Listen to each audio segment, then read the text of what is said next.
जय हिंद दोस्तों। कैसे हैं आप लोग? आई होप आप लोग बहुत अच्छे होंगे और आप लोगों की प्रिपरेशन भी बहुत अच्छी तरीके से हो रही। तो चलिए आज की क्लास को स्टार्ट करते हैं। जैसा कि हमने आपसे वादा किया था कि आपको सीडीपी का classes free of cost YouTube पे पूरा कंप्लीट जो है सो थ्योरी और लास्ट में हम लोग जो है सो प्रैक्टिस सेशन के लिए जो है सो कुछ क्वेश्चंस रखेंगे पीवाईक्यू के रूप में। तो चलिए हम अपने वादे की तरफ आगे बढ़ते हैं। और इससे पहले हमने एक क्लास आपका लिया है जो कि ग्रोथ एंड डेवलपमेंट के ऊपर था। तो बहुत अच्छी तरीके से हमने ईच एंड एवरीथिंग को वेल एक्सप्लेन किया है और आप लोग वहाँ पे जा कर के उस क्लास को देख सकते हैं। आइए हम दूसरे क्लास की ओर अग्रसर होते हैं जिसमें हम लोग जो है सो बुद्धि के सिद्धांत, बुद्धि के बारे में each and everything all questions related to intelligence आज हम लोगों का ख़त्म हो जाएगा। तो चलिए क्लास शुरू करते हैं। और सबसे पहले देख लेते हैं बुद्धि, यानी कि बुद्धि किसको कहते हैं, बुद्धि क्या होता है, ये चीज़ें जो है सो पढ़ते हैं। तो बुद्धि क्या है कि हमारी समस्याओं को सुलझाने में मदद करता है। किस चीज़ में मदद करता है? हमारी समस्याओं को सुलझाने में मदद करता है। बुद्धि से व्यक्ति तर्क करना सीखता है, थिंकिंग करना सीखता है, इमेजिनेशन करना जानता है। तो यानी कि हम ये कह सकते हैं कि अगर हमारे अंदर कोई भी बौद्धिक क्षमता विकसित हो रही है तो वो जो है सो इंटेलिजेंस के माध्यम से विकसित हो रही है। किसके माध्यम से? इंटेलिजेंस के माध्यम से। क्यों? क्योंकि जो है सो जो इंटेलिजेंस है उसी की सहायता से हम थिंकिंग करना शुरू करते हैं। थिंकिंग करने के साथ साथ इमेजिनेशन करना शुरू करते हैं। तो ये जब हम थिंकिंग करना शुरू करते हैं, इमेजिनेशन करना शुरू करते हैं और तर्क वितर्क करना शुरू करते हैं, तब हमारे अंदर बौद्धिक क्षमता का विकास होता है। किस चीज़ का विकास होता है? बौद्धिक क्षमता का विकास होता है। इंटेलिजेंस क्या है? एक मल्टी डायमेंशनल जो है सो ये है। इंटेलिजेंस एक मल्टी डायमेंशनल है और ये जो है सो किस चीज़ में हेल्प करता है? तो कठिन योग्यताओं को सेट करने में हमारी हेल्प करता है, यानी कि कॉम्प्लेक्स कैपेबिलिटी का एक सेट होता है। ठीक है। तो इंटेलिजेंस क्या है? एक मल्टी डायमेंशनल है और ये हमारे जो है सो कॉम्प्लेक्स कैपेबिलिटी को सेट करने में मदद करता है। बुद्धि जो है सो अस्थाई और परिवर्तनशील है। अस्थाई कहने का मतलब ये है कि जैसे हमारा जितना बौद्धिक क्षमता का विकास हो चुका है, अब उससे नीचे नहीं आ सकता है, उसका स्तर उससे नीचे नहीं बढ़ सकता है। और परिवर्तनशील का मतलब क्या है कि उससे जो है सो मेरा आगे डेवलप हो सकता है। जैसे हमारे जितने मेरे अंदर जितना बौद्धिक क्षमता है उसको जो है सो हम परिवर्तन करके उससे हम जो है सो और अपनी सोच को बेहतर बना सकते हैं और अपनी समझ को बेहतर बना सकते हैं। तो ये जो है सो परिवर्तन होते रहता है। यानी कि जब हम एक सीढ़ी से चल चुके हैं, अस्थाई कहने का मतलब ये हुआ कि अगर हम एक सीढ़ी चढ़े तो फिर हम ग्राउंड फ्लोर पे नहीं आ सकते हैं, एक सीढ़ी के बाद दूसरे सीढ़ी पे चढ़ेंगे। ठीक है। और परिवर्तनशील कहने का मतलब ये हुआ कि हमारे धीरे धीरे जो है सो विकास होता है, ना कि हमारा डाउनफॉल होता है। बुद्धि का डाउनफॉल कभी भी नहीं होता है। और बुद्धि कैसे होता है? तो वो अनुकूलन से होता है। अनुकूलन जो है सो बुद्धि हमारा अनुकूलन स्थापित करने में मदद करता है। अनुकूलन स्थापित करने में यानी कि एडेप्टेशन, यानी कि किसी के द्वारा जो है सो कोई भी अच्छा काम किया गया हो या अच्छा चीज़ समझाया गया हो तो उससे हम लोग उससे अनुकूलित होकर के उससे हम सीखते हैं, है ना। तो बुद्धि क्या करता है? अनुकूलन स्थापित करने में हमारी मदद करता है, यानी कि किसी भी चीज़ के बारे में समझ स्थापित करने में हमारी मदद करता है। आई होप आप लोगों को इतने अच्छी तरीके से यहाँ तक समझ में आ गया हो। तो अब हम लोग चलते हैं बुद्धि के प्रकार की ओर।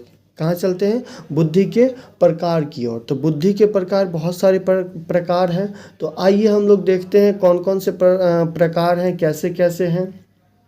तो एक हमारे मनोवैज्ञानिक थे थॉर्नडाइट। ठीक है। तो थॉर्नडाइट क्या जो है सो दिए थे, ये बुद्धि के 3 प्रकार दिए थे। थॉर्नडाइट हमारे एक मनोवैज्ञानिक थे जो सीडीपी और चाइल्ड डेवलपमेंट के बारे में जो है सो उन्होंने अपना विचार रखा था। तो उन्होंने बताया कि बुद्धि के 3 प्रकार होते हैं। कौन कौन से बुद्धि के 3 प्रकार होते हैं? तो मूर्त बुद्धि होता है, अमूर्त बुद्धि होता है और सामाजिक बुद्धि होता है। तो आइए हम इन तीनों चारों चीज़ों के बारे में जो है सो तीनों प्रकार के बारे में जो है सो हम लोग पढ़ते हैं और समझ स्थापित करते हैं कि क्या है मूर्त बुद्धि, अमूर्त बुद्धि और सामाजिक बुद्धि। ठीक है, तो मूर्त बुद्धि यानी कि कॉग्निटिव मूर्त बुद्धि है।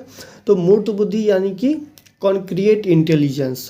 मूर्त बुद्धि से अभिप्राय जो चीज़ हमारे सामने में है, यानी कि जो चीज़ हमारे प्रत्यक्ष सामने में प्रत्यक्ष रूप से है और प्रत्यक्ष सामने में होती है। और मूर्त का मतलब जिन चीज़ों के बारे में जिनको हम देख सकते हैं, ठीक है, जिनको हम देख सकते हैं, जिनको हम छू सकते हैं, जिनको हम स्पर्श कर सकते हैं, उनके बारे में कोई भी चीज़ आइडिया लेना, किसी भी प्रकार का जानकारी लेना, वो मूर्त बुद्धि के अंतर्गत आता है ना। तो क्या है कि मूर्त बुद्धि से अभिप्राय जो चीज़ें हमारे सामने होती है, मूर्त का मतलब प्रत्यक्ष जिन चीज़ों को हम देखकर और हम कार्य करते हैं, मूर्त बुद्धि के अंतर्गत आते हैं। जैसे कि मैकेनिक हुआ, मैकेनिक क्या करता है, मैकेनिक जो चीज़ें सामने होती है, और जैसे मान लीजिए कि कार का मैकेनिक हुआ, तो वो सामने में देखता है कि ये कार के इस पार्ट में, कार के इस मशीन में, इस पार्ट में, इस प्रॉपर पार्ट में खराबियां आई है, तो उसको ठीक करता है। जैसे कारीगर हुआ, तो ये सभी लोग जो है सो मूर्त बुद्धि के अंतर्गत आते हैं। किस बुद्धि के अंतर्गत आते हैं? मूर्त बुद्धि के अंतर्गत। अब आते हैं सेकंड जो इंटेलिजेंस है, वो अमूर्त बुद्धि यानी कि एब्स्ट्रैक्ट इंटेलिजेंस।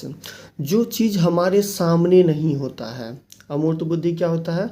जो चीज़ हमारे सामने नहीं होता है, जो भावना और विचार से संबंधित होता है ना, उसको जो है सो अमूर्त बुद्धि के अंतर्गत रखते हैं। जैसे कवि हो गया, कवि को देखिएगा, वो हमेशा जो है सो कल्पनाशील जीवन में जीते रहते हैं और कल्पना वाली बातें करते रहते हैं। जैसे कोई चित्रकार हो गया, तो चित्रकार की जब वो पेंटिंग करता है, तो वो जिस चीज़ का पेंटिंग करता है उस चीज़ के बारे में इमेजिन करते रहता है अपने माइंड में, और उस हिसाब से अपना वो फिगर बनाते रहता है। ठीक है, तो ये सारे लोग जो है सो अमूर्त बुद्धि यानी कि एब्स्ट्रैक्ट इंटेलिजेंस के अंतर्गत आते हैं। ठीक है, और आते हैं तीसरा जो है सो सामाजिक बुद्धि है। क्या है? Social intelligence. सामाजिक बुद्धि जैसे नाम से ही पता चल रहा है, समाज, यानी कि जो समाज सेवी होते हैं, जो समाज के लिए कार्य करते हैं, वो जो है सो सामाजिक बुद्धि के अंतर्गत आते हैं। और इस थ्योरी मतलब ये जो थ्योरी है, ये किसने दिया था? तो थॉर्नडाइक ने दिया था। थॉर्नडाइक कौन है? तो हमारे मनोवैज्ञानिक हैं। ठीक है, तो इस सामाजिक बुद्धि में कौन कौन से आते हैं? तो नेता आता है, व्यवसायी आता है, समाज सेवी आता है और अध्यापक भी आते हैं। इस चीज़ को आप लोग माइंड में रिकॉल कीजिएगा, कर लीजिएगा कि सोशल इंटेलिजेंस यानी कि सामाजिक बुद्धि में थॉर्नडाइक के अनुसार जो सामाजिक बुद्धि है, सामाजिक बुद्धि में अध्यापक भी आते हैं। ठीक है, अब एक लास्ट क्लासेस में हमने जो फार्मूला बताया था इंटेलिजेंस का, आईक्यू लेवल का, वो रहा ये फार्मूला। और इस फार्मूला के माध्यम से हम लोग जो है सो बच्चे का या किसी भी व्यक्ति का आईक्यू लेवल जो है सो हम लोग माप सकते हैं। ठीक है, तो ये 1916 में दिया गया था, और किसने दिया था? तो टर्मन ने दिया था। ठीक है, इसमें क्या था? बेसिकली ये फार्मूला है, और अगर इससे रिलेटेड आपको एग्ज़ाम में क्वेश्चंस भी आते हैं, तो बस आप नॉर्मल सा ये फार्मूला आप याद कर लीजिएगा। और इस फार्मूला को याद करने के साथ साथ क्या कीजिएगा, आराम से माइंड में रिकॉल कर लीजिएगा। और रिकॉल कर लीजिएगा तो क्या होगा, इससे क्या बेनिफिट होगा? आपके जो एग्ज़ाम में आएगा सारा डाटा दिया हुआ रहेगा, और बस आपको उस डाटा को फिट करके और मैथमेटिकल कैलकुलेशन कर लेना है। आपका आंसर 1 नंबर वहीं पे सिक्योर हो जाएगा। तो फार्मूला, अब मतलब सारा डाटा आप जो है सो कैसे स्थापित कीजिएगा? जब आपको फार्मूला के बारे में नॉलेज होगा तभी तो फार्मूला क्या है? मेंटल एज यानी कि मानसिक आयु दिया हुआ रहेगा, और व्यक्ति का जो है सो वास्तविक आयु दिया रहेगा। क्या दिया हुआ रहेगा? वास्तविक आयु दिया हुआ रहेगा, और उसको जो है सो डिवाइड कर देना है, यानी कि मेंटल एज डिवाइडेड बाय जो रियल एज है यानी कि क्रोनोलॉजिकल एज, और इनटू जो है सो 100 कर देना है। क्या कर देना है? इनटू 100 कर देना है। तो इससे आप जो है सो आईक्यू लेवल किसी का पता कर सकते हैं। तो अगर सीडीपी में अगर इस टाइप का क्वेश्चन आता है तो बस ये फार्मूला देख लीजिएगा, उस पर जो है सो डाटा फिट कर लीजिएगा, मैथमेटिकल कैलकुलेशन करके आप लोग जो है सो निकाल लीजिएगा। अब आते हैं कि जो है सो कोई भी व्यक्ति अगर किसी के अंदर कितना आईक्यू लेवल है और कितने आईक्यू लेवल के व्यक्ति को क्या दिया जाता है, किस नाम से बुलाया जाता है। जैसे हम लोग सामान्य तौर पे बोलते हैं ना कि ये मूर्ख है, ये जो है सो इंटेलिजेंट है, ये गिफ्टेड है। तो कैसे होता है, तो जिन बच्चे का जो है सो आईक्यू लेवल 25 से कम है, ठीक है, तो वो जो है सो जड़ बुद्धि के अंतर्गत आते हैं। और जिन बच्चों का आईक्यू लेवल 25 से कितना है 49 यानी कि 25 से 49 तक का जिनका आईक्यू लेवल है वो मूढ़ बुद्धि के अंतर्गत आते हैं, ठीक है। इसी तरह की तरीके से ये डाटा है, इस डाटा को एक बार माइंड में रिकॉल कर लीजिएगा। वैसे ज़्यादातर चांसेस है कि आपको जो है सो डाटा के रूप में बस यही 3-4 जो है सो पूछा जाएगा, ठीक है। लेकिन अब डाटा दिया हुआ हो सकता है कहीं इसमें से जो है सो 20 से भी क्वेश्चन एराइज कर ले, तो आप लोग रिकॉल कर लीजिएगा। तो आइए देख लेते हैं एक बार।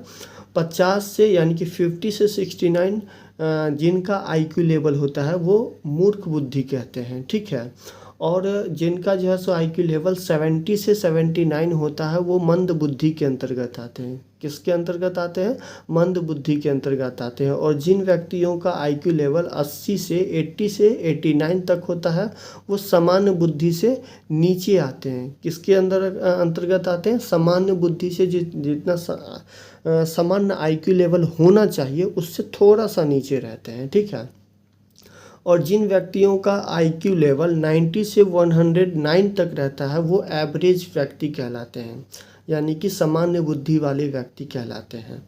और जिनका आईक्यू लेवल 110 से 119 तक रहता है वो सामान्य बुद्धि से ऊपर के व्यक्ति कहलाते हैं। और जिनका आईक्यू लेवल 120 से 29 तक होता है वो जो है सो तीव्र बुद्धि के अंतर्गत आते हैं। किसके अंतर्गत आते हैं? तो तीव्र बुद्धि के अंतर्गत आते हैं। वहीं जो है सो 130 से 139 के बीच में जिनका आईक्यू लेवल रहता है वो प्रखर बुद्धि के अंतर्गत आते हैं।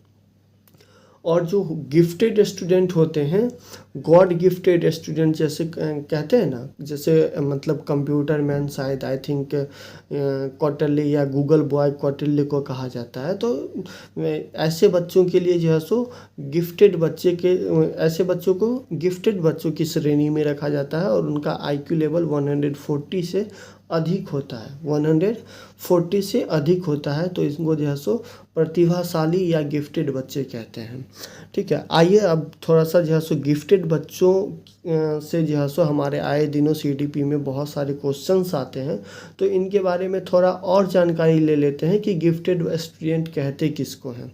तो सबसे पहले तो हम लोग देख लिए हैं कि जो है सो गिफ्टेड बच्चे ऐसे स्टूडेंट को कहते हैं जिनका आईक्यू लेवल जो है सो 140 से मैक्सिमम रहता है, 140 से ज़्यादा रहता है ना। तो ऐसे बच्चों को क्या कहते हैं? गिफ्टेड स्टूडेंट कहते हैं।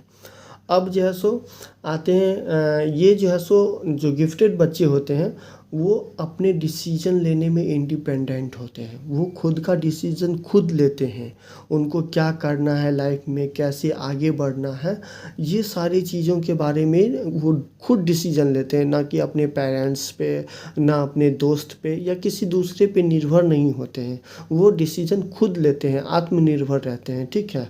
उनके अंदर जो आत्म क्षमता है, सेल्फ इफिशियंसी है, वो बहुत हाई रहती है।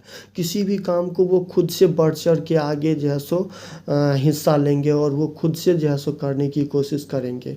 उनके अंदर जो है सो क्रिएटिव आइडियाज़ बहुत सारे आते हैं, बहुत सारे क्रिएटिव आइडियाज़, नए नए चीज़ों के बारे में सोचना, ठीक है। और क्यूरियोसिटी यानी कि जिज्ञासा तो और ज़्यादा रहता है।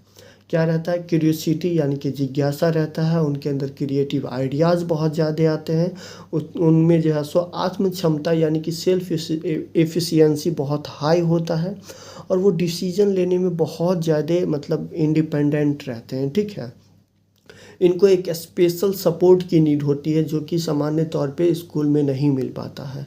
तो इनको एक स्पेशल सपोर्ट की नीड होती है जिससे वो जो है सो अपनी ज़िंदगी को, अपनी सोच को नई उड़ान दे सकते हैं। इनका मेंटल प्रोसेस बहुत ही हाई होता है। इनका मेंटल प्रोसेस क्या होता है, एकदम हाई कैटेगरी का होता है, एक्टिव बच्चे होते हैं। तो ये सारी चीज़ें जो है सो गिफ्टेड बच्चे के बारे में जानकारी आप जो है सो माइंड में रखिएगा, ताकि अगर इससे रिलेटेड एग्ज़ाम में क्वेश्चंस आए तो आप इसको सॉल्व कर सकते हैं।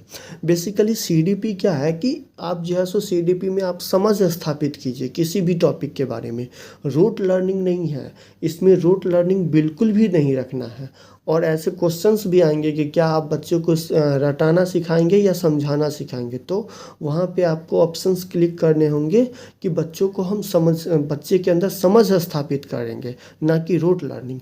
तो ये सेम चीज़ यहाँ भी है, सीडीपी में भी। अगर आप इन सभी चीज़ों के बारे में माइंड में रिकॉल करके रखते हैं, इन सभी चीज़ों के बारे में, तो आप जो है सो अपने अंदर समझ स्थापित करेंगे। और समझ स्थापित करेंगे ना, तो फिर कैसे भी क्वेश्चन आएगा तो आप उसको मतलब उस क्वेश्चंस को अटेम्प्ट कर लेंगे, है ना। अब आज आते हैं, नेक्स्ट हमारा टॉपिक है थ्योरी ऑफ इंटेलिजेंस में। आगे बहुत सारे थ्योरी हैं, तो ये थ्योरी जो है सो थ्योरी ऑफ इंटेलिजेंस हुआ। इस थ्योरी को किसने दिया था, तो बीने ने दिया था। एक बीने मनोवैज्ञानिक थे, उन्होंने जो है सो इस थ्योरी के दिया था। और इस थ्योरी में बताया था कि सभी व्यक्ति में एक प्रकार की ही बुद्धि होती है जो कि सभी काम को करता है ना। एकीकरण यानी कि एक कारक सिद्धांत है, यूनिफैक्टर थ्योरी है। तो इसमें क्या है कि सभी व्यक्ति में एक प्रकार की ही बुद्धि होती है जो सभी काम को जो है सो एक ही प्रकार की बुद्धि से करते हैं। और उसके बाद फिर क्या है कि दूसरा थ्योरी क्या है कि इसमें जो है सो टू फैक्टर थ्योरी है। टू फैक्टर थ्योरी इसको जो है सो स्फीयरमैन ने दिया था, ठीक है। हालांकि उतना जो है सो मनोवैज्ञानिक का नाम इन टॉपिक में तो नहीं ही याद रखना है, बस आपको समझ स्थापित करना है कि यूनिफैक्टर थ्योरी में क्या है कि एक व्यक्ति के अंदर सामान्य एक ही प्रकार का बुद्धि होता है जो सभी काम को करता है, ठीक है। और जैसे नाम से पता चल रहा है टू फैक्टर थ्योरी, तो टू फैक्टर थ्योरी में क्या है कि व्यक्ति के अंदर जो है सो दो प्रकार की बुद्धियाँ होती है, ठीक है। जो बुद्धि जो है सो दो प्रकार के तत्वों से मिलकर बनी होती है। पहला होता है सामान्य तत्व, है ना। सामान्य तत्व यानी कि ये जो है सो हर व्यक्ति में सामान्य बुद्धि होता है जो कि जन्मजात यानी कि उनके माता पिता से मिलता है, ठीक है। और ये हर किसी में अलग अलग होता है। हर किसी में अलग अलग इसलिए होता है क्योंकि सबके मम्मी पापा अलग अलग होते हैं, उनका सोच अलग होता है, उनके रहने सहने का तरीका अलग अलग होता है। तो इस वजह से जो है सो हर व्यक्ति में जो है सो अलग अलग होता है, और वो जो है सो जन्मजात होता है, बाय बर्थ मिलता है, ठीक है। और एक होता है विशिष्ट यानी कि स्पेशल फैक्टर स्पेसिबिलिटी, ये जो है सो दूसरों से अर्जित किया जाता है। ये जन्मजात तो हमें जो मिलता है वो तो मिलता ही है, साथ ही साथ हम अपने अंदर और क्वालिटी डेवलप करते हैं। कहाँ से डेवलप करते हैं, स्कूल में जा कर के टीचर से इंटरेक्ट हो कर के, समाज में इंटरेक्ट हो कर के, जो अच्छी अच्छी चीज़ें हैं वो जो है सो मतलब वहाँ से सीखना, और तब जो है सो अपने अंदर एक जो है सो समझ स्थापित करना, अपने अंदर जो है सो इंटेलिजेंस को डेवलप करना। तो ये जो है सो विशिष्ट तत्व के अंदर आते हैं, ठीक है।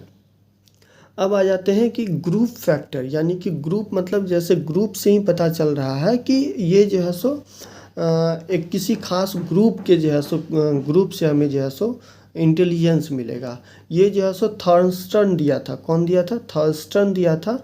और इसमें क्या है कि बुद्धि कई प्रकार की योग्यताओं का मिश्रण होता है। क्या होता है, बुद्धि बहुत सारे प्रकार के योग्यता जो होता है उसका मिश्रण होता है, जो भिन्न भिन्न समूहों में पाई जाती है। जैसे हर समूह में अलग अलग जो है सो क्षमता पाई जाती है, अलग अलग जो है सो योग्यता पाई जाती है। तो ये होता है ग्रुप फैक्टर थ्योरी, ठीक है। अब आ जाते हैं हम लोग जो है सो हर्बर्ट गार्डनर का बहुबुद्धि सिद्धांत। हमारे बहुत ही अच्छे मनोवैज्ञानिक है हर्बर्ट गार्डनर। तो उनका जो है सो बहुबुद्धि सिद्धांत जो है सो उन्होंने दिया था, मल्टी इंटेलिजेंस थ्योरी दिया था। ये थ्योरी क्या है कि इस बात पर जोर देती है कि बुद्धि की अलग अलग अवस्थाएं होती है, दशाएं होती है, अलग अलग फॉर्म्स होता है। किस चीज़ पे जोर देता है? तो बुद्धि का अलग अलग फॉर्म्स होता है। कौन कौन से फॉर्म्स होता है?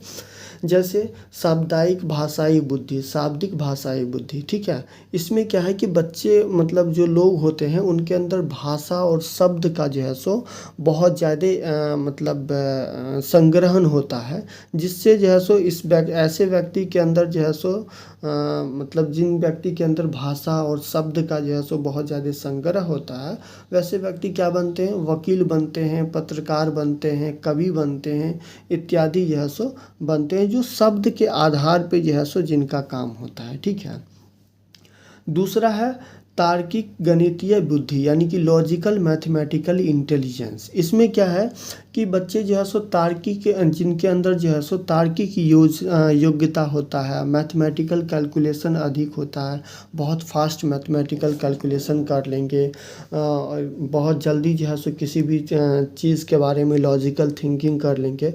और ऐसे व्यक्ति जिनके अंदर जो है सो ये सारी चीज़ें रहती है, वो अकाउंटेंट बनते हैं या बैंकर बनते हैं या साइंटिस्ट बनते हैं।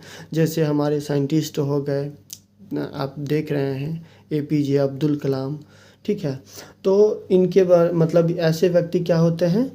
साइंटिस्ट बनते हैं। कैसे व्यक्ति? जिनके अंदर मैथमेटिकल कैलकुलेशन ज़्यादा होता है, लॉजिकल थिंकिंग ज़्यादा होती है, तो ऐसे व्यक्ति जो है सो ऐसे मतलब अकाउंटेंट बनते हैं या बैंकर बनते हैं या साइंटिस्ट बनते हैं, ठीक है।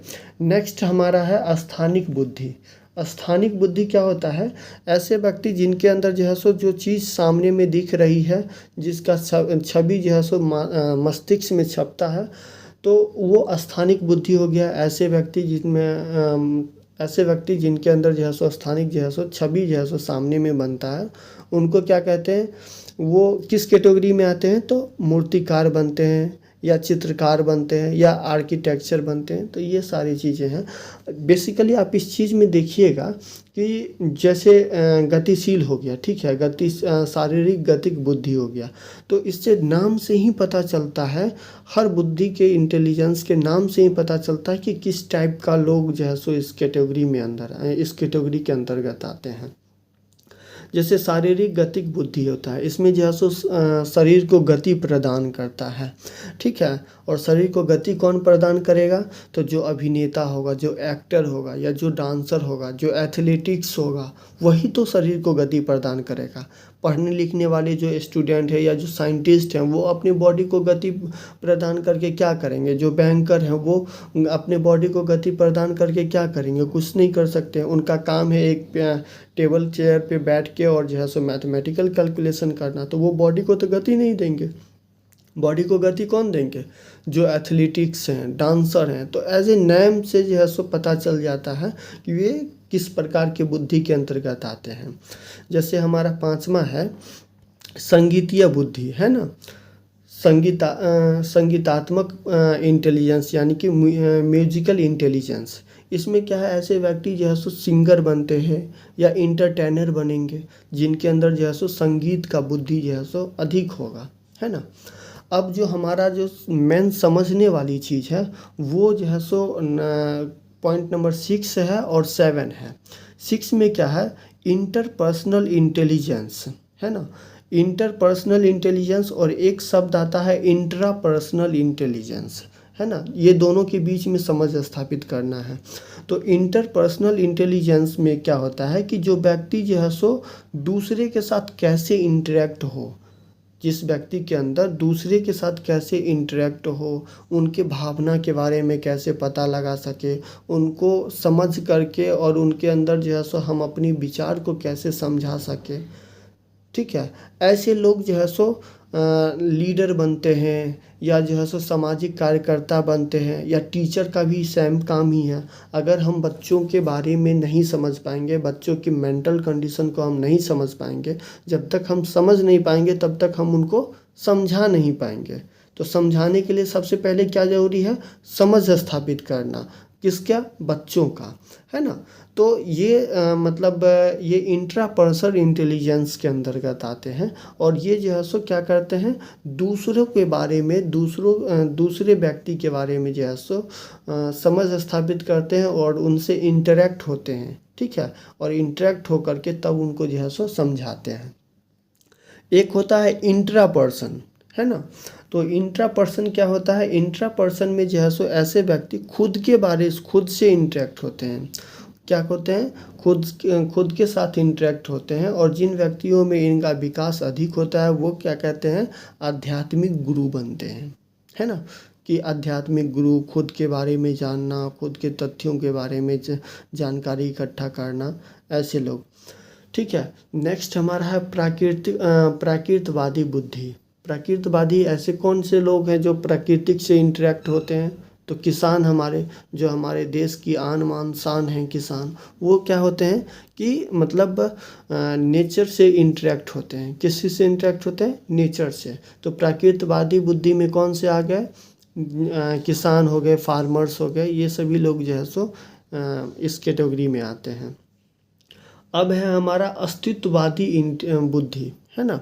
अस्तित्ववादी बुद्धि में क्या होता है कि ये हर चीज़ के अस्तित्व के बारे में सोचते हैं, है ना।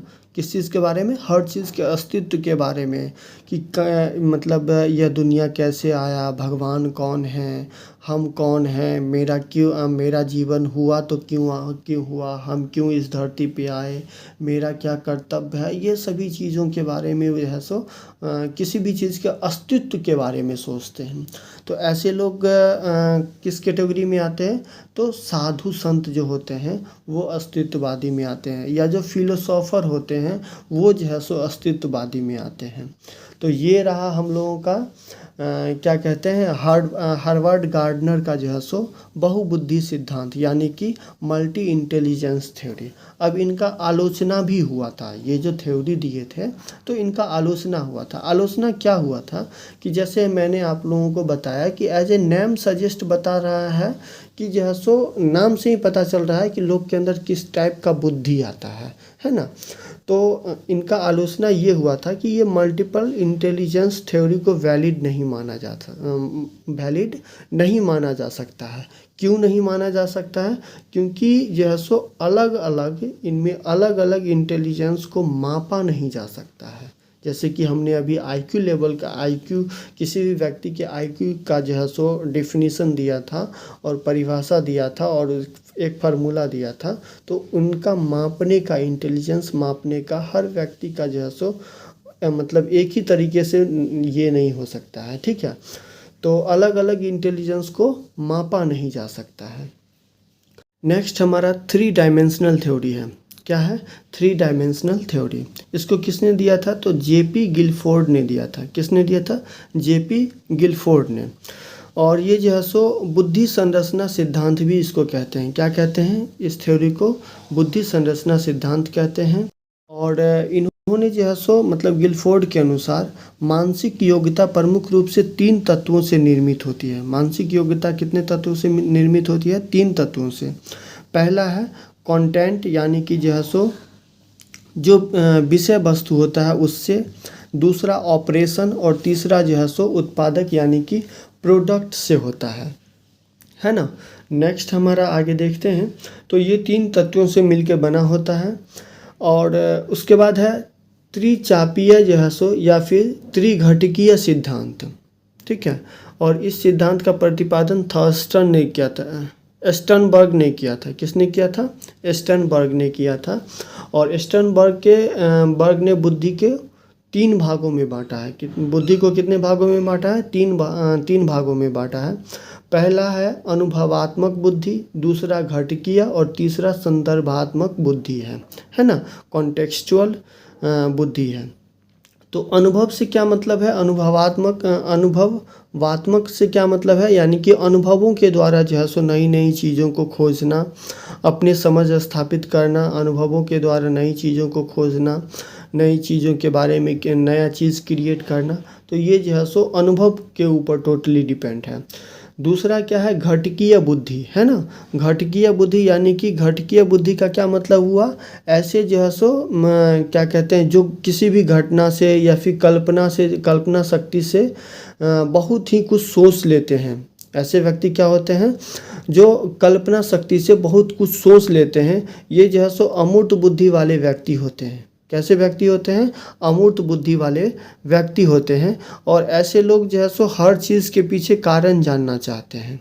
सैम जो है सो क्या कहते हैं, जो ये जो दिए थे थ्योरी, उसमें क्या था, ये अस्तित्ववादी, हाँ, अस्तित्ववादी जो बुद्धि दिए थे, जिनमें जो है सो हर चीज़ के बारे में जानकारी इकट्ठा करना रहता है। तो वैसे ही सैम यहाँ पे है, घटकीय बुद्धि में है ना। तो इसमें जो है सो हर चीज़ के बारे में जानकारी इकट्ठा करना रहता है, मतलब करने लगते हैं लोग, ऐसे लोग। फिर है संदर्भात्मक बुद्धि, है ना। संदर्भात्मक बुद्धि में क्या होता है कि सूचना को जो है सो इस ढंग से उपयोग करने में सफल हो जाते हैं ऐसे लोग। ठीक है, ऐसे लोग क्या करते हैं कि सूचना को इस ढंग से उपयोग करने में सफल हो जाते हैं, जिससे जो है सो जिसको मतलब उसके अधिक लाभ होता है। क्या होता है, अधिक से अधिक लाभ होता है, यानी कि किसी भी चीज़ के बारे में जानकारी एकदम बहुत अच्छी तरीके से पहले बारीकी से अध्ययन करते हैं, और फिर उस जो अध्ययन किए हैं उसको इस तरह से उपयोग में लाते हैं जिससे उनको मैक्सिमम लाभ होता है। ठीक है, ऐसे व्यक्ति को जो है सो पर्यावरण के साथ संयोजन बनाने में और उनके साथ जो है सो व्यवहारिक होते हैं, यानी कि जो हमारे इन्वायरमेंट है उससे जो है सो इंटरेक्ट होते हैं ऐसे व्यक्ति। तो आई होप आपको आज का क्लास समझ में आया होगा। तो फिर मिलते हैं अगले क्लासेस में। और सबसे पहले ये चीज़ है कि आप, ये रिकॉर्डेड फॉर्म में है लेक्चर, तो आप लोग जो है सो इसको बार बार देखिएगा। जितना ज़्यादा टाइम आप लोग रिकॉल कीजिएगा, नोट्स को पढ़िएगा, उतना जो है सो आप बेहतर होते जाइएगा दिन पर दिन। ठीक है, तो फिर नेक्स्ट वीडियो में मिलते हैं, तब तक के लिए जय हिंद, थैंक यू।